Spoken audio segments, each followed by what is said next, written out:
Everyone, this is Deepa Yadav. Welcome back to my YouTube channel. आज मैं आप लोगों के लिए लेके आई हूँ सोशल साइंस के कुछ प्रीवियस ईयर क्वेश्चन जो एनसीईआरटी बेस्ड क्वेश्चन होंगे और आपके सीटेट के एग्जाम में ऐसे क्वेश्चंस पूछे जाते हैं पेपर सेकंड में। जो लोग सोशल साइंस सब्जेक्ट से और पेपर सेकंड की तैयारी कर रहे हैं वो इस प्रैक्टिस सेट को जरूर देखें, क्योंकि ये सेशन काफी इंपॉर्टेंट होने वाला है आपके एग्जाम के पॉइंट ऑफ व्यू से।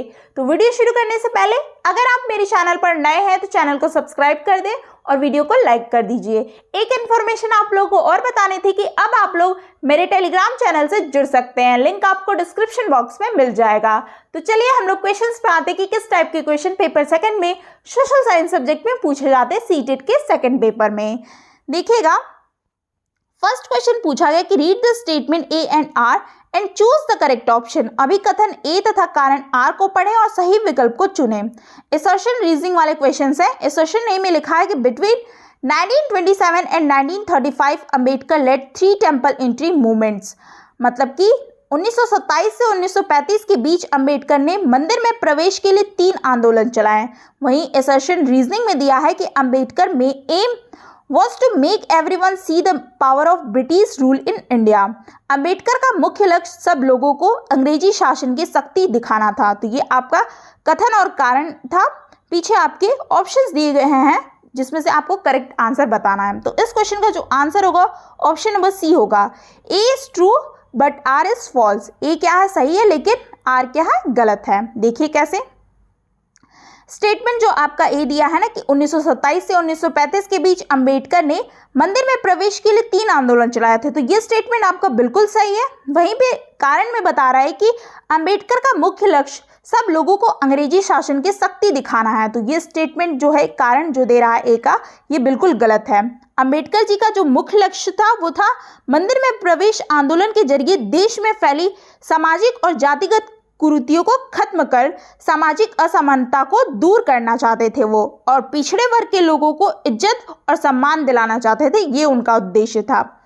ठीक है, तो इसलिए आपका इस क्वेश्चन का आंसर ऑप्शन नंबर सी हो जाएगा। ए इज ट्रू और क्या है, आर इज फॉल्स हो जाएगा। ए सही है, आर गलत है। नेक्स्ट क्वेश्चन है, पूछा गया कि who contributed to the banning of sati in 1829। मतलब कि 1829 में सती प्रथा को प्रतिबंधित करवाने में किसका योगदान था। Option A Raja Rammohan Roy, option B Ishwarchandra Vidyasagar, option C है ज्योतिबा राव फुले, ऑप्शन डी है स्वामी दयानंद सरस्वती। तो इस क्वेश्चन का जो आंसर होगा ऑप्शन नंबर ए होगा, राजा राममोहन राय। ब्रह्म समाज के जो संस्थापक थे वो कौन थे, राजा राममोहन राय ने सती प्रथा के विरुद्ध समाज को जागरूक किया, जिसके फलस्वरूप क्या हो कि इस आंदोलन को बल मिला और तत्कालीन अंग्रेजी सरकार को सती प्रथा को रोकने के लिए कानून बनाने पर विवश होना पड़ा था। और सती प्रथा का जो रोकने का कानून पारित हुआ था वो सन 1829 में हुआ था। ठीक है, तो ऑप्शन नंबर ए क्या हो जाएगा, करेक्ट आंसर हो जाएगा। 1829 में सती प्रथा को प्रतिबंधित करवाने में किसका योगदान था, राजा राममोहन राय का। तो इसलिए option A is correct answer. Next question है, मैच द फॉलोइंग वाले क्वेश्चन है कि निम्नलिखित का मिलान मुगल साम्राज्य के संदर्भ में कीजिए और उपयुक्त विकल्प का चयन कीजिए। ये कुछ बैटल दिए गए हैं लिस्ट फर्स्ट में, और लिस्ट सेकंड में आपको ईयर सन दिया गया है, ये आपको मिलाना है। पीछे आपके कूट वगैरह दिए गए हैं, ये सारे ऑप्शंस हैं, आपको सही आंसर बताना है। तो सबसे पहले हम लोग मिलाते हैं। फर्स्ट दिया है बैटल ऑफ चौसा, चौसा का संग्राम। बी दिया है बैटल ऑफ कन्नौज, कन्नौज का संग्राम। सी है बैटल ऑफ खानवा, खानवा का संग्राम। डी है बैटल ऑफ चंदेरी, चंदेरी का संग्राम। आपको बताना है किस सन में ये सब हुआ है। तो इसको पहले मिलाते हैं कि बैटल ऑफ चौसा कब हुआ था। तो ये हुआ था आपका 1539 में। तो ये देखिए 1539 थर्ड नंबर पे मैच हो रहा है। बैटल ऑफ कन्नौज, कन्नौज का संग्राम कब हुआ था, 1540 में हुआ था। तो ये फोर्थ नंबर से मैच हो जाएगा। बैटल ऑफ खानवा, खानवा का संग्राम कब हुआ था, ये हुआ था 1527 में हुआ था। तो ये फर्स्ट नंबर पे मैच हो जाएगा। और बैटल ऑफ चंदेरी, चंदेरी का संग्राम जो हुआ था वो 1528 में 1528 में हुआ था। तो आपका जो कूट बनेगा वो बनेगा डी, जो ए का थर्ड बन जाएगा, बी का फोर्थ, सी का फर्स्ट, डी का सेकंड। तो इधर देखते हैं कौन सा है, ए का थर्ड, ए का, हाँ ऑप्शन नंबर डी क्या हो जाएगा, करेक्ट आंसर हो जाएगा। ठीक है, नेक्स्ट क्वेश्चन है, पूछा गया है कि कथन ए, बी और सी पर विचार करें और सही उत्तर का चयन करिए। ये सारे स्टेटमेंट दिए गए हैं, आपको सही उत्तर बताना है। स्टेटमेंट ए है कि खनिज जो है अग्नेय शैलों, अवसादी शैलों और कायांतरित शैलों में पाए जाते हैं। ऑप्शन बी है धात्विक खनिज जो है अग्नेय शैलों में पाए जाते हैं लेकिन कायांतरित एवं अवसादी शैल में नहीं पाए जाते हैं। ऑप्शन सी है कि खनिज ईंधन अवसादी स्तर में पाए जाते हैं। उपयुक्त में से कौन सा या से कथन सही है, ये आपको बताना है। ये सारे ऑप्शंस हैं, आपको करेक्ट आंसर बताना है। तो इस क्वेश्चन का जो आंसर होगा ऑप्शन नंबर बी होगा। ए और सी आपका स्टेटमेंट सही है, बी आपका गलत है। देखिए कैसे, खनिज जो है अग्नेय शैल, अवसादी शैल और कायांतरित शैल में पाए जाते हैं, ये स्टेटमेंट बिल्कुल सही है। बी आपका दिया कि धात्विक खनिज अग्नेय शैल में पाए जाते हैं लेकिन कायांतरित एवं अवसादी शैल में नहीं पाए जाते हैं, ये स्टेटमेंट इसलिए गलत है क्योंकि धात्विक खनिज केवल अग्नेय शैल में नहीं बल्कि क्या ये सभी शैलों में पाए जाते हैं। ठीक है, तो ये स्टेटमेंट इसीलिए आपका गलत हो जाएगा। और सी वाला जो है स्टेटमेंट है कि खनिज ईंधन अवसादी स्तर में पाए जाते हैं, तो ये बिल्कुल सही है, तो इसलिए आपका option number B correct answer हो जाएगा। नेक्स्ट क्वेश्चन देखिएगा, पूछा गया कि the panchayat at block level is called, मतलब कि विकास खंड स्तर की पंचायत को क्या कहते हैं, ये आपको बताना है। ऑप्शन ए जनपद पंचायत, ऑप्शन बी जिला परिषद, ऑप्शन सी पंचायत सभा, ऑप्शन डी है ग्राम पंचायत। तो इस क्वेश्चन का जो आंसर होगा ऑप्शन नंबर ए होगा। इसको क्या कहते हैं, जनपद पंचायत। विकास खंड स्तर की पंचायत को जनपद पंचायत कहते हैं। जनपद पंचायत का अर्थ होता है तालुका स्तर पर स्थानीय स्वशासी निकाय।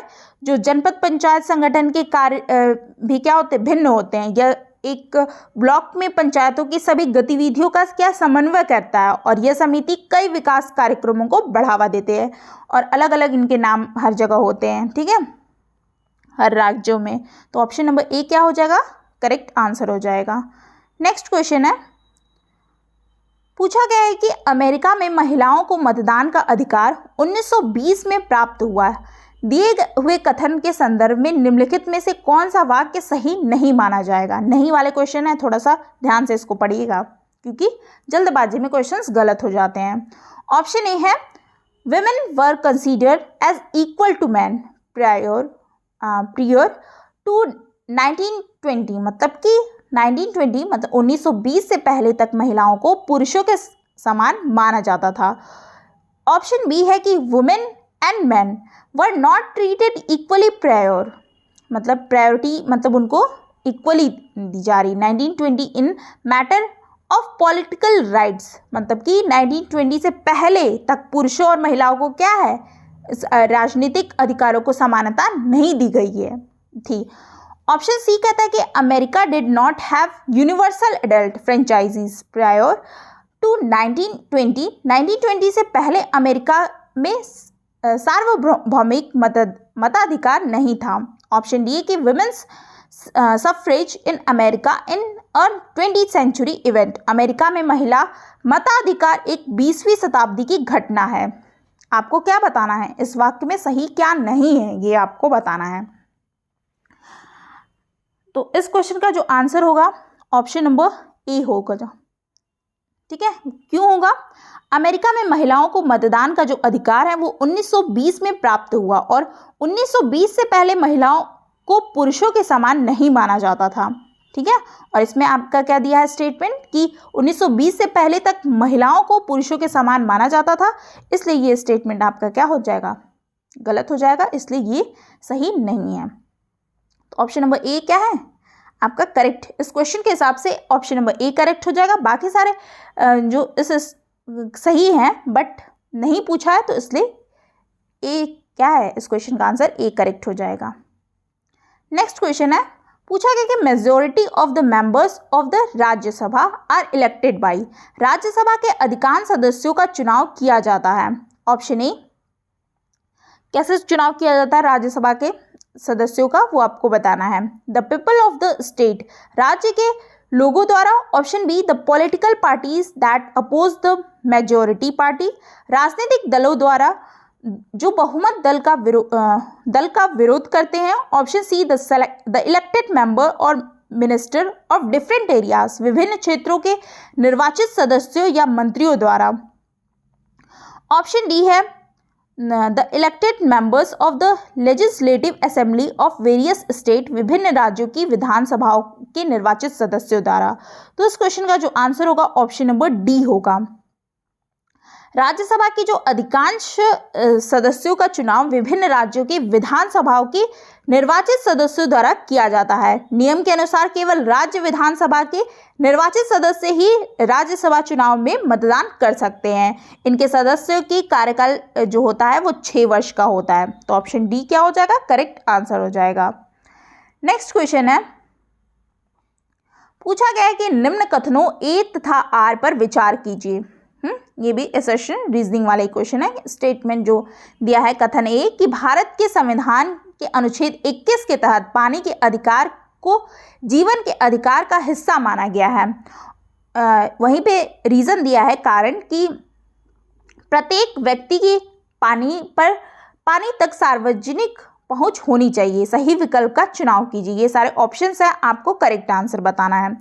तो आपका आंसर जो होगा ऑप्शन नंबर ए करेक्ट होगा। Both A and R are true and R is the correct explanation of A. A और आर दोनों सही है और आर सही व्याख्या करता है ए की।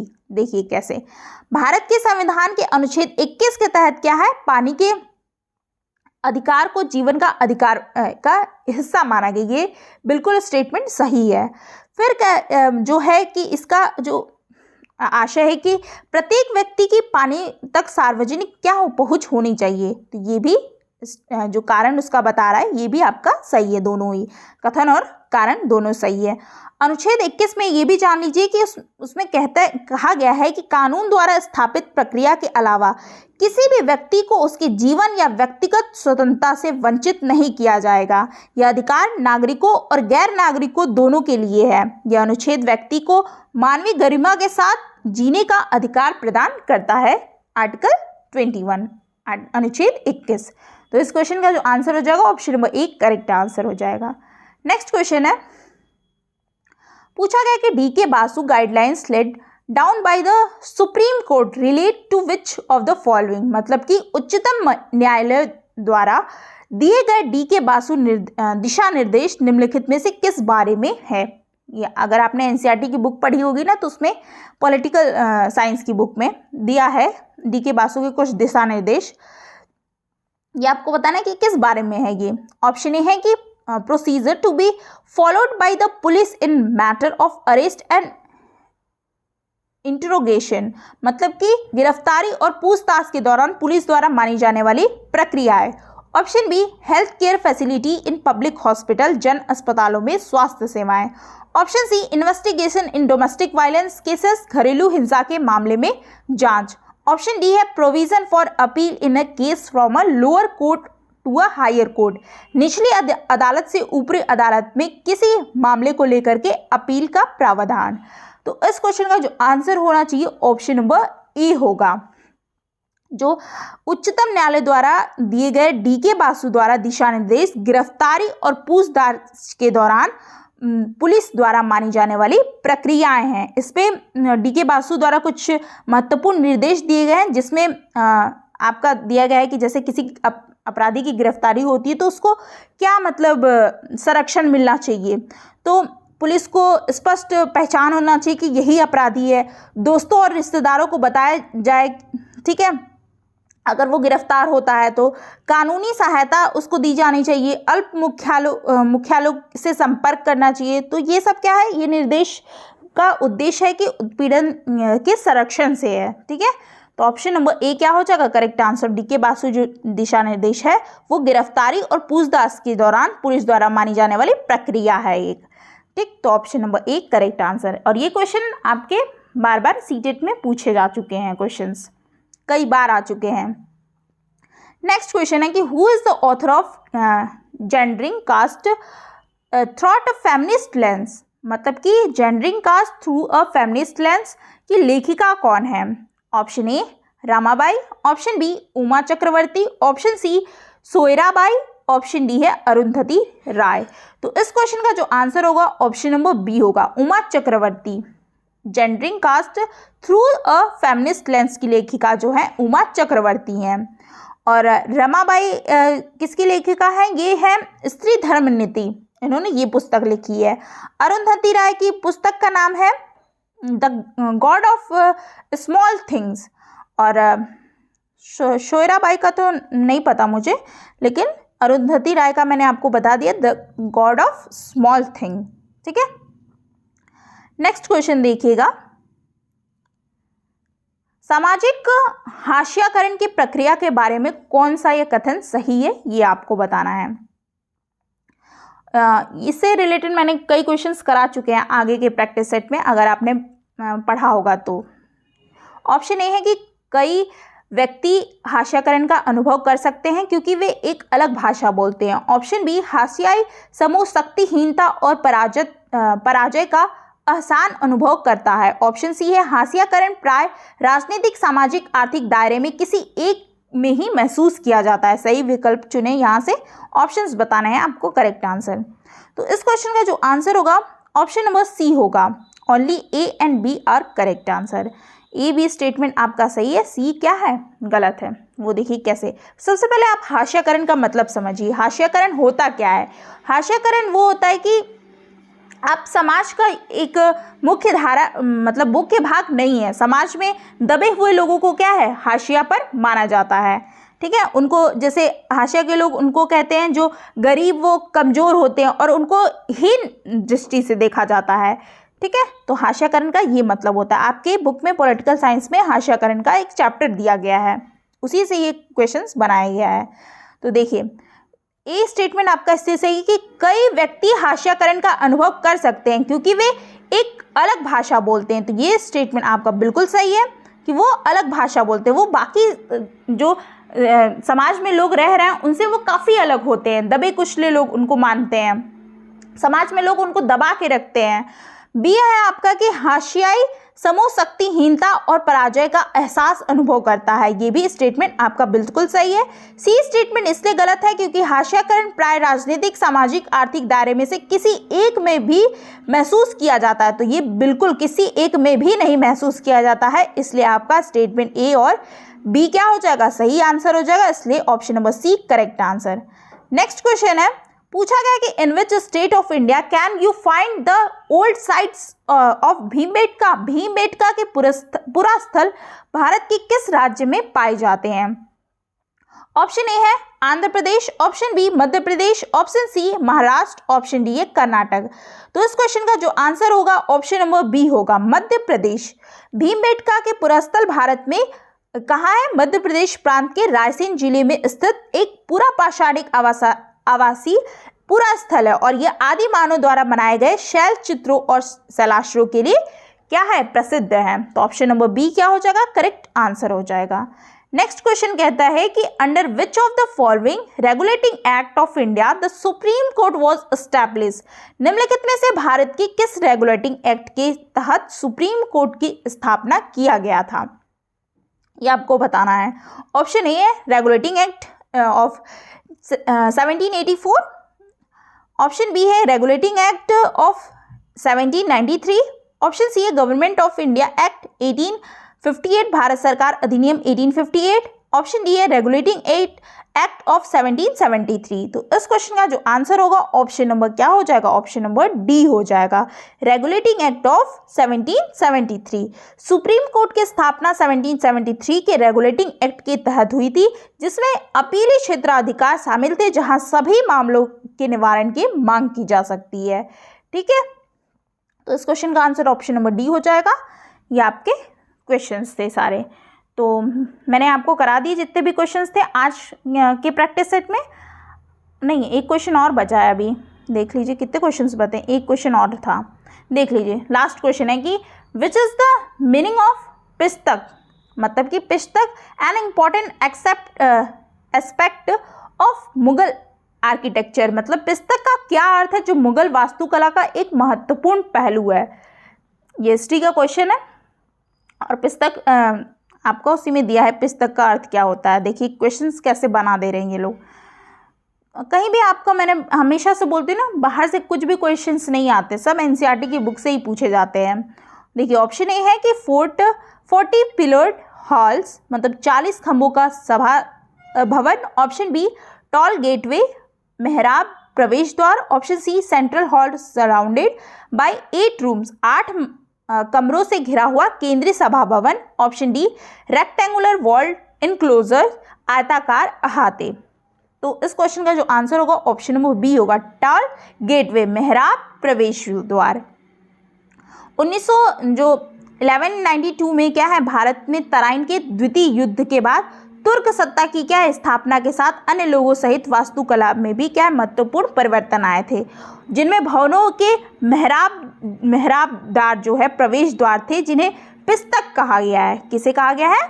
मेहराबदार प्रवेशद्वार जो होते थे, भवन होते थे, उन्हीं को पिस्तक कहा गया है। इनकी बनावट नीचे से सीधे क्या होती थी, शीर्ष पर जाकर के गोलाई और त्रिभुजाकार थे। ये आप एनसीईआरटी की बुक में जाकर के जरूर देखिएगा कि मेहराब प्रवेश द्वार किस टाइप के होते थे। उसमें बाकायदा चित्र बना के बताया है और समझाया है। स्टेटमेंट में भी कभी कभी क्वेश्चन आपसे पूछ सकता है, तो इसलिए आपका ये होमवर्क है कि आप इसको पढ़िएगा कि पिस्तक का अर्थ क्या होता है और उसके डायग्राम भी देखिएगा। मुगल वास्तुकला का ये बनाया गया था उस टाइम। तो ऑप्शन नंबर बी क्या हो जाएगा, करेक्ट आंसर हो जाएगा। तो ये सारे क्वेश्चंस थे जो मैंने आपको करा दिए। अब आप लोग को कोई भी डाउट है क्वेश्चन से रिलेटेड या कुछ भी डाउट है, आपको नहीं समझ में आया है, कोई क्वेरीज है, आप कमेंट बॉक्स में ज़रूर बताइए। आई होप आपको वीडियो अच्छी लगी हो तो चैनल को सब्सक्राइब करें और वीडियो को लाइक कर दीजिए और ज़्यादा से ज़्यादा लोगों को शेयर कर दीजिए, जिससे और भी लोग इस प्रैक्टिस सेट को देख पाएँ। मिलते हैं एक और ऐसे ही कुछ और भी अच्छे वीडियोस के साथ और अच्छे कंटेंट के साथ और अच्छे क्वेश्चंस के साथ। ठीक है, थैंक्स फॉर वॉचिंग। और मेरे टेलीग्राम चैनल से जुड़ जाइए आप लोग, ठीक है, वहाँ पे सारी इन्फॉर्मेशन आप लोग को मिल जाएगी। डिस्क्रिप्शन बॉक्स में आपको लिंक मिल जाएगा। ठीक है, दीपा एकेडमी 13 के नाम से मेरा टेलीग्राम चैनल है।